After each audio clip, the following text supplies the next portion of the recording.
चतुरस्रमण्डलं कृत्वा तदुपरि नैवेद्यपात्रं निधाय गायत्रीमन्त्रेण पात्रान् प्रोक्षयेत धेनुमुदरां प्रदर्शयेत सत्यं त्वरतेन परिखिञ्जामि नैवेद्यं निवेदयामि ॐ प्राणाय स्वाहा ॐ अपानाय स्वाहा ॐ व्यानाय स्वाहा ॐ उदानाय स्वाहा ॐ समानाय स्वाहा ॐ ब्रह्मणे नमः नैवेद्यमध्ये पानीयं समर्पयामि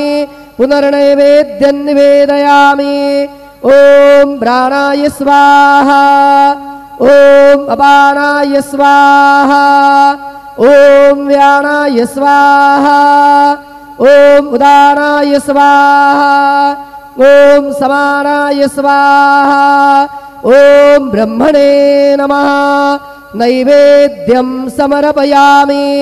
हस्तप्रक्षालनं समर्पयामि मुखप्रक्षालनं समर्पयामि शेषोपचारार्थे